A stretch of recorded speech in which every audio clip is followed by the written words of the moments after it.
خود بخود ٹوٹ کے گرتی نہیں زنجیر کبھی، خود بخود ٹوٹ کے گرتی نہیں زنجیر کبھی، بدلی جاتی ہے بدلتی نہیں تقدیر کبھی، اور بقا کی فکر کرو خود ہی زندگی کے لیے، زمانہ کچھ نہیں کرتا کبھی کسی کو۔ ماشاء اللہ۔ رندو یونائٹڈ موومنٹ کے منتخب صدر صاحب، میرے رندو کے معززین، رندو کے چمکتے چہروں، السلام علیکم ورحمۃ اللہ وبرکاتہ۔ ہونا تو یہ چاہیے تھا کہ رائے صاحب 10 منٹ انتظار کر لیتے، کیونکہ یہ آج یہاں کسی ایک حلقے کی بات نہیں ہو رہا تھا، آج رندو کی باتیں ہو رہی تھی کہ جس ممبر اسمبلی کے بعد رندو کے عوام کو لینے کے لیے 20 منٹ یا آدھے گھنٹے وقت نہ ہو تو ہمیں مجھے والا تکلیف ہو گیا ہے، سب بیٹھنا چاہیے تھا، ہماری باتوں کی یہ جواب دیتے پھر جا کر معاملہ آگے بڑھ سکتا تھا۔ تو میں سمجھتا ہوں کہ دنیا میں سب سے زیادہ جن کی تعداد ہے وہ یوتھ کی ہے، چاہے رندو ہو، شکر ہو، دھرما ہو، جہاں بھی ہو، سب سے زیادہ تعداد رندو میں یوتھ کی ہے۔ اور مجھے تعجب ہے کہ 30 سالوں سے گلگت بلتستان میں بلدیاتی انتخابات نہیں کرایا جا رہا ہے۔ بلدیاتی انتخابات اس لیے نہیں کرایا جا رہا ہے کہیں یہ یوتھ نہ ابھرے، کہیں یوتھ سیاست میں حصہ لے کر یہ جو سیاسی گت ہے، یہ جو سیاسی برگد کی درخت ہے، ان کی اقتدار کو خطرہ نہ پہنچے۔ میں آج رندو یونائٹڈ موومنٹ کی اس استقبالیہ تقریب کی وساطت سے گلگت بلتستان حکومت سے اپیل کرتا ہوں کہ یہ جو یوتھ اسمبلی کے نام سے کسی خواتین کو، ہمارے نوجوانوں کو ہیلی کاپٹر میں FCNA لے جانے کی بجائے، ورکشاپ کے نام پر ہمارے خواتین کو مختلف ہوٹلوں میں لے جانے کی بجائے گلگت بلتستان میں جلد از جلد بلدیاتی انتخابات کرائے جائیں۔ اور ہم بلدیاتی انتخابات کیوں چاہتے ہیں؟ دیکھیں دوستو، ہمارا مسئلہ دیکھو نا، رندو اتنا مختلف جگہوں پر پھیلا ہوا ہے، تک کا معاملہ وزیر امتیاز بہتر جانے گا، نجف کو تک کے معاملات سے کوئی نہ علم ہوگا نہ دلچسپی ہوگی۔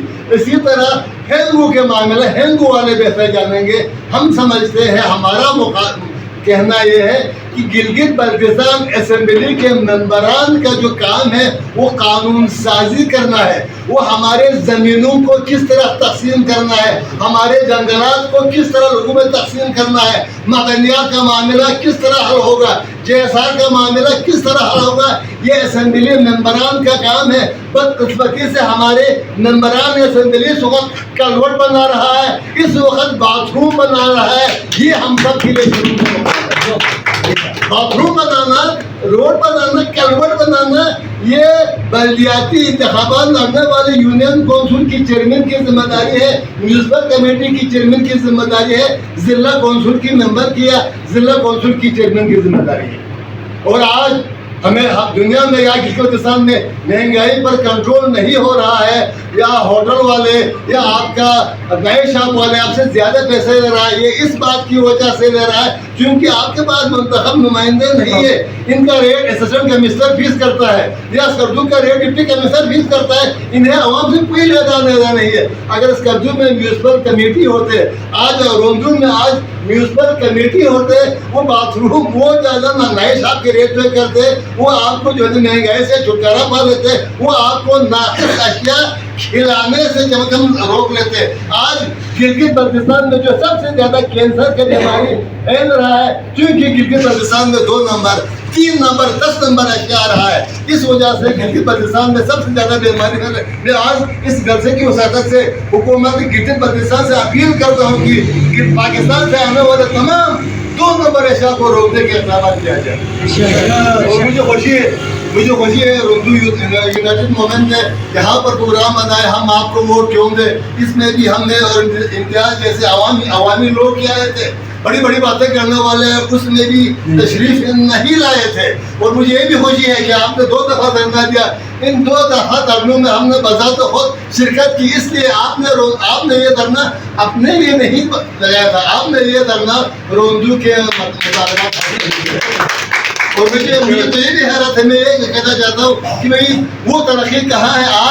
آج میرا ڈمبوداس، آج میرا تھوار میں پینے کی پانی نہیں ہے، یہاں پینے کی پانی نہیں ہے. اور اس ہسپتال، یہ جو ہسپتال ہے، یہ ہسپتال صرف روندو والوں کا نہیں ہے، یہ پورے گلگت بلتستان جو پاکستان کا ہسپتال ہے.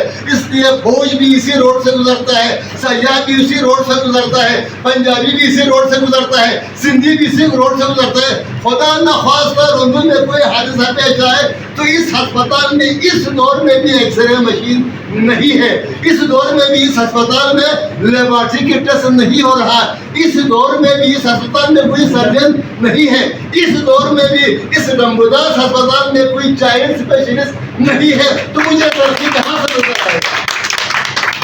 اور ترقی کے لیے شرط ہے، روڈ کا ہونا ترقی کے لیے شرط ہے. آج تھوڑسے گرامی کا روڈ موت کا کنواں بنا ہوا ہے، آج تک کا روڈ موت کا کنواں بنا ہوا ہے، آج ترمی کا روڈ موت کا کنواں بنا ہوا ہے، آج ہمارے ہنگو کا روڈ موت کا کنواں بنا ہے. بتایا جائے ترقی کہاں ہے؟ اگر اس ایریا میں روڈ ہوتے، یہاں پر ٹرک جا سکتا، یہاں پر بسیں جا سکتی، یہاں پر ویگن جا سکتی تو روندو کی معیشت بہتر ہوتا. تمام سیاحتی مقامات تو روندو میں.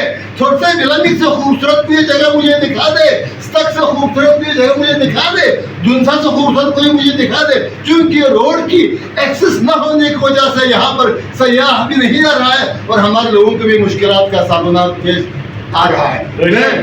میں آپ سے وعدے کرتا ہوں، کیونکہ ہم بڑی وعدے نہیں کرتے. جہاں جہاں ہماری ضرورت پڑے، چاہے آپ نے دھرنا دینا ہو، آپ نے احتجاج کرنا ہو، ہم شامل رہیں گے. آپ کو ہم اپنی کسی بھی مقاصد کے لیے استعمال نہیں کریں گے، چونکہ اتنا پہلے آپ لوگ کسی کے لیے استعمال ہوا ہے اور امید ہے آئندہ بھی آپ کسی کے لیے استعمال نہیں ہوں گے.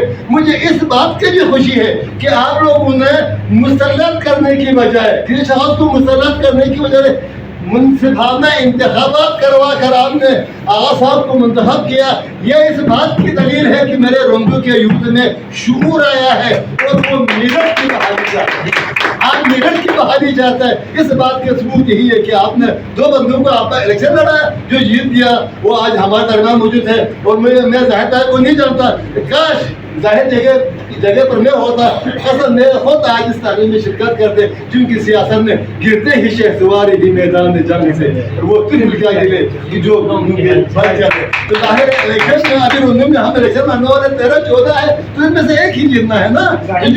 میسج کی مجبوری کی وجہ سے میری خواہش تھی کہ وہ آج یہاں ہوتے تو شاید اس جو ہے نا تقریب کو چار لگتا ہے. آپ تمام کا بہت بہت شکریہ.